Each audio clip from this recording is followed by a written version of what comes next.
Our next panel looks at how two companies are conquering the dual challenges of mass relocations and resignations to build a workforce that can adapt to rapidly changing technology. Please welcome Ronald Mehring, Chief Information Security Officer and Vice President of Technology and Security at Texas Health Resources, and John Wei, Senior Vice President and Chief Technology Officer at Comerica.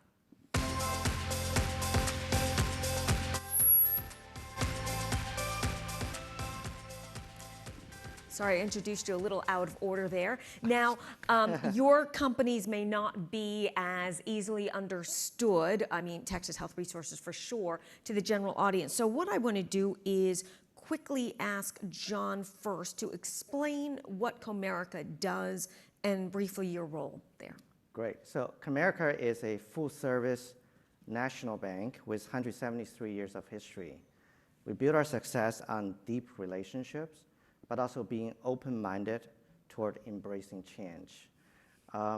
We're on a digital journey, both in terms of customer engagement, but also changing the way banking is done today. Mm-hmm. And we've seen such changes in banking. It's no longer your neighborhood bank. And I understand you have operations in Texas, here in Texas, Arizona, California, Colorado, and Florida, as well as in Mexico. Absolutely. As well. So Ron, you have Texas Health Resources. That's a very clear company, a large nonprofit health system.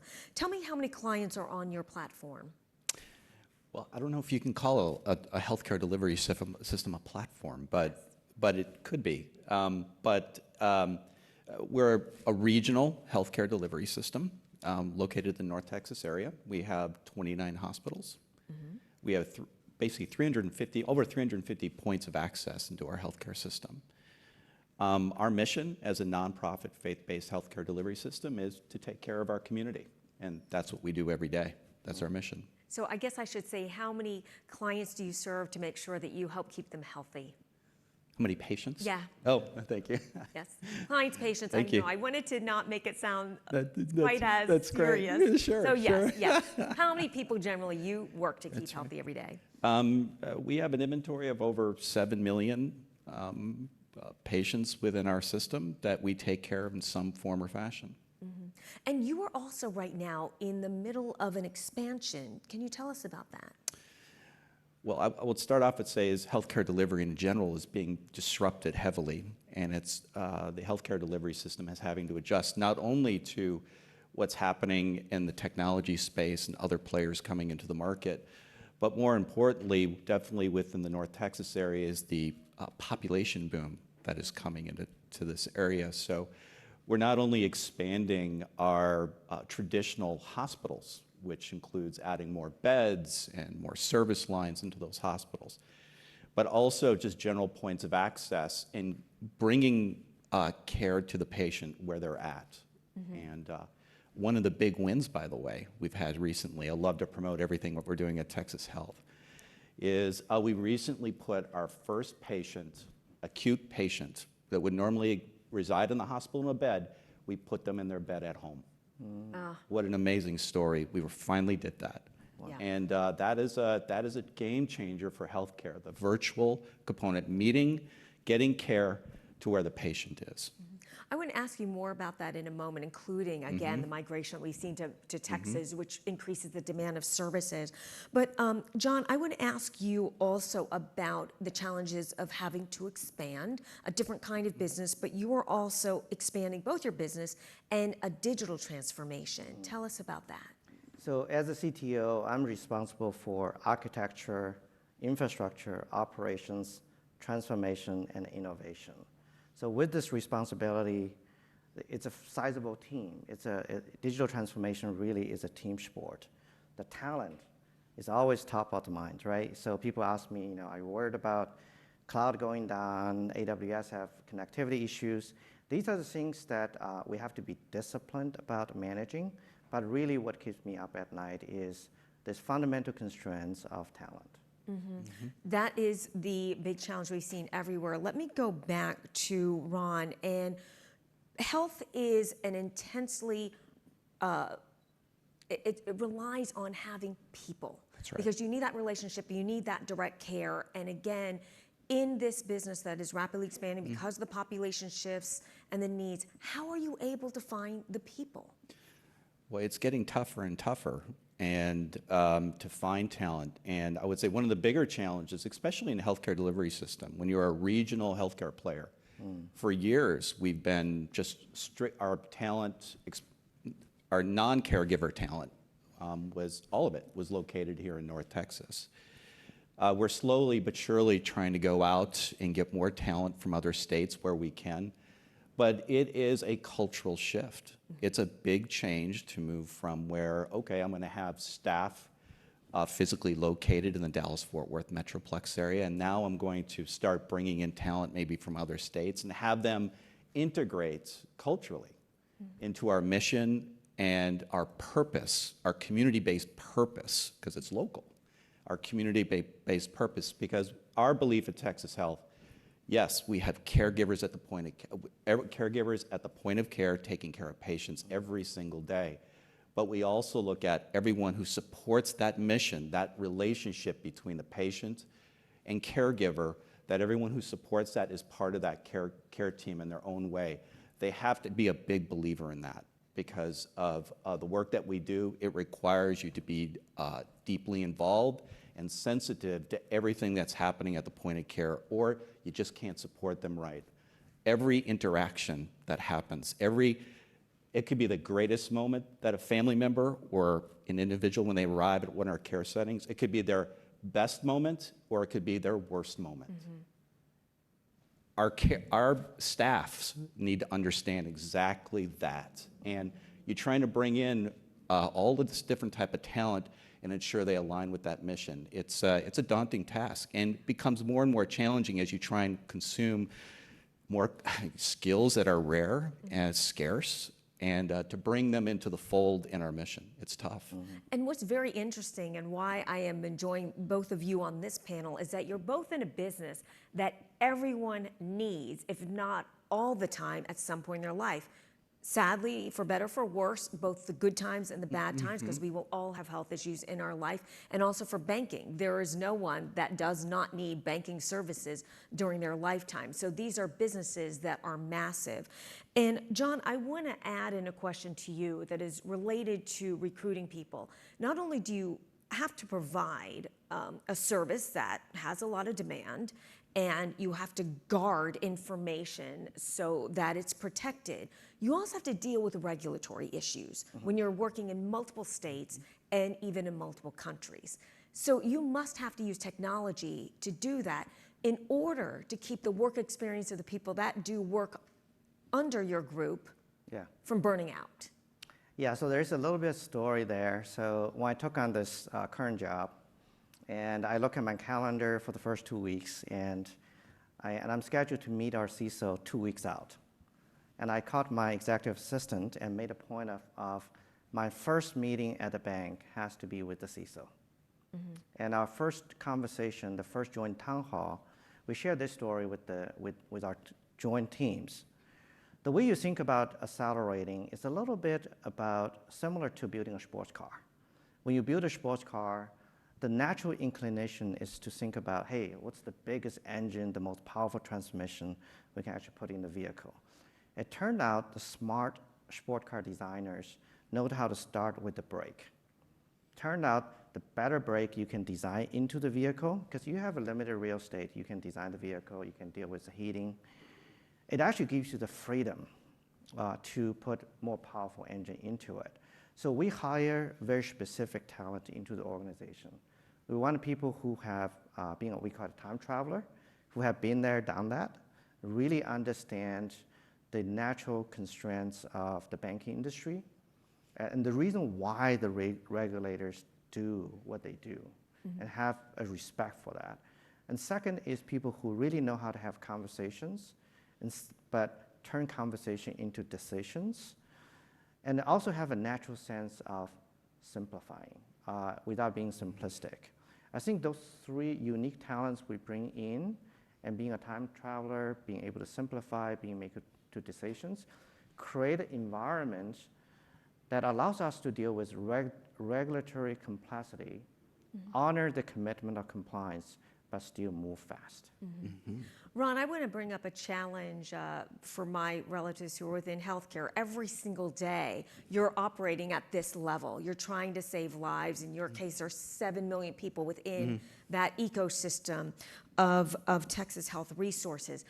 Also, hospital systems have had the reputation that it's harder to get them to modernize because they're just dealing with their day-to-day crisis. So let me ask you a bit about how you are able to keep looking ahead in order to keep those patient experiences optimal and to protect the information of those 7 million patients, and also to make sure that care is delivered, there's continuity. I know that's a big question, but Yes. you're a big system, and it's an important thing. That's right. And by the way, you've kind of hit the big, from a healthcare perspective and the technology deployment and everything that we do, it is kind of, for a lack of a better set of words, the elephant in the room. and How do you do that? It's hard to Right. interrupt. You can't That's say we're right. going to go offline That's for 3 right. days to implement a new system. You can't do that when people are lined up for surgery and procedures. That's right. So we have, and I'll talk from a technical perspective. So we have technology operations teams and application delivery teams that are keeping the trains running every day. They're delivering highly reliable services into our hospitals, clinics, urgent care centers, and every other venue we support. And then at the same time, you're trying to react to the disruptions in the healthcare delivery space, and you're just trying to create a better overall experience, both from the consumer side and the internal workforce side. So you really have to think with two heads at that point. You have to start carving out, and it ain't easy to carve out time to lean forward, begin the innovation initiatives, and be willing not to get things right all the time. And if you do fail very safe, because you have to. You don't want to do something in a healthcare delivery system that takes away telemetry systems at the point of care. Right? Yeah. We wouldn't want to do that because we would lose insights into what's happening in the patient's bed. So you want to do these things in a very rational way and blend it in with the rest of the delivery structure. So the key to that is you have to have leaders who understand the rhythm of what it takes to sustain the system, and then what it's going to take to layer on innovation activity and new solutions that will deliver care even better. So it's really about creating balance. And you need a really great leadership team that has lots of empathy. I love the quote before, lead with love. I love that, by the way. Boy, was that a great quote. Because it is about that. You have to be understanding. And I had a great quote. And when change is occurring, it's like a bag of popcorn, right? And the popcorn bag, it's pop, pop, pop, pop, but it's all popping at different times, right? And so that's the organizational change that is happening from a people perspective, from a talent perspective. Not everyone is getting it along the same way, and this disruption is occurring, and you're trying to make headway, but you have to understand that everyone has to get over the finish line together, right? Otherwise, you're just not going to deliver a really great service. Reliability and performance will go down. So you got to get everyone there together with the understanding, the empathy, that not everyone is understanding it maybe the way you are or where your peers are understanding it. So it really is a people business at the end of the day. I want to ask you both the same question. It's the critical question that so many executives are asking for their own companies. I'll start with John first. Given these challenges, given the multiple things that you have to operate, what are some of the things you look for in that leadership team you try to build in order to optimize your business? That's a great question. Frankly, when I think about talent, the constraint really is not more Java skills or technical skills. The number one constraint is the leadership skills. I would say the number one quality is humility. We like to hire people who have been there, done that, right? But we also like the kind of individual who comes into this environment and say, I have done that before, but now I'm coming in this environment in a new context, and I'm ambitious enough to take this company forward faster and better. I'm humble enough to learn, and knowing that I'm surrounded by other time travelers, I'm willing to have this debate. I think the other notion of humility of the fundamental sense of who we are as leaders. For example, in a team meeting, it's common expression we talked about, hey, how many people work for me? And we talked about, really that's not factually correct because nobody really works for us. They work for themselves, they work for their family, and our job as leaders is really to enable, empower for that individual to thrive, to do something meaningful. In many cases, when that mission inspires the person, and you don't have to micromanage that individual. That individual is going to work hard, late in the hours. When the customer walks in, he or she's going to listen and go the extra mile. This is related to a question that we just received from the audience. In a high-risk, high-reward business environment, how do you empower new talent coming on? And I want to add in the obvious factor, new talent coming on in a new work environment where they might not get that interaction that we used to have 5 years ago, shaking hands on your first day of work, welcoming you to your new desk and such. So how do you empower your new talent? And I'm going to ask Ron that as well, but John, quickly, how do you do that? I do think the upfront onboarding, the preparation is absolutely critical, right? And this is one of the reasons that it really starts in the beginning of that process. I personally, call every candidate that we bring in, and usually it's a 5 minutes quick conversation because we really want to get to know the person. For this person to feel connected and safe, and frankly, usually when you have a new person that comes into organization, this person is trying to impress. And we actually tell this person that we already hired you. You do not need to be impressive. What you do need to do is to have a systematic plan of learning and understanding, because there's a lot of smart people out there that really know where we need to go. But the trick of a digital transformation is, can you connect that future vision with our history and where we are today? And that goes back to the question of humility. But the other aspect is the leaders do have to listen, because there are certain doors that do have to be opened by the leaders.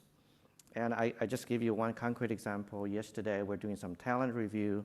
One of my top talent, she just delivered a huge project. We have another large project lined up for her. And we heard that she may want to do something in a data space. Totally out of the infrastructure space she's in.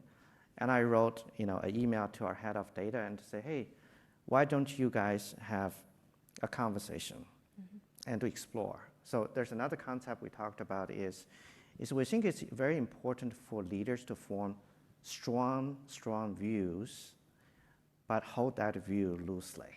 Yeah, Right. and part of that, Ron, in the talent question, I am going to guess that some of your most successful talent never thought they would work in healthcare. You somehow found them. So the same question, in an environment that's very demanding, that often has very little downtime, how do you empower the people that you're bringing on, especially in this day and age? Well, as a retired Marine, at 21 some odd years, I'm a big believer in enabling leaders at the lowest level to do the work that they need to do, and that's critical. You've got to empower and allow them to execute and make decisions within guardrails that where they can lead their small teams, or even the individual on those teams, the contributors, so they can actually get out there. They feel empowered, they feel confident, and that they feel part of that mission. And that first interaction you have with the new hire, and I always say retention of the employee and the talent acquisition process are neighbors sharing the same tools. So the promises we make in the talent acquisition process, the why, we want you to be part of our team, we want you engaged, we believe that you're going to help us on our journey. And how do you sustain that? How do you enable that in your workforce is everything. It's the daily interactions. We're a high reliability organization, which means we have a lot of principles that come into the middle of that, whether you're a nurse, whether you're a technical person, a engineer, a developer, a supply chain rep, we're all looking at reliability through the same lens. And a lot of that, there's a principle within high reliability, it's called deference to expertise. And that means you break down the hierarchies and you go to the people that can answer the question at that point in time, and you enable them. You recognize them. You don't let the hierarchies take over. Hierarchies have to exist, but you don't let it be part of the pure performance question, okay? At the end of the day, we're trying to deliver care. We're forming cross-functional teams. I had made mention about we now putting acute care patients into their home, in their bed.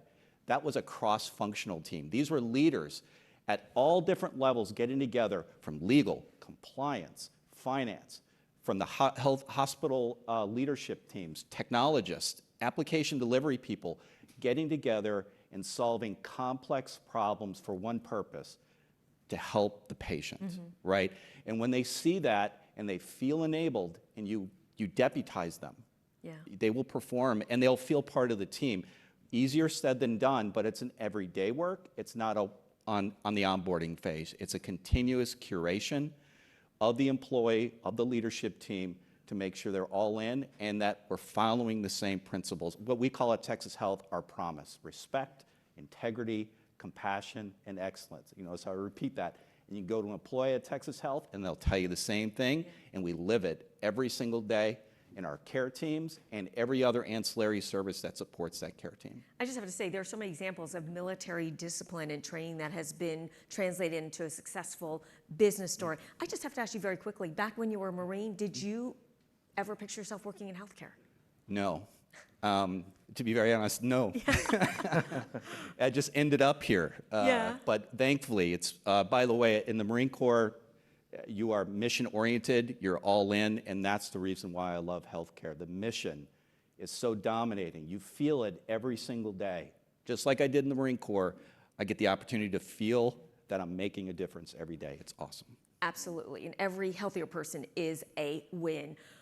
We got a question. It's not related to hiring challenges and talent retention, but it is an issue that everyone is facing, and that has to do with cybersecurity. You both work in businesses that have been targets of attacks. Obviously, hospitals, schools, healthcare, banks, always, easy way for the bad people to enrich themselves. So let me ask you this question. How do you find that right balance of keeping your cybersecurity defenses at the necessary level without disrupting your transformation journey and actually disrupting your everyday business? John.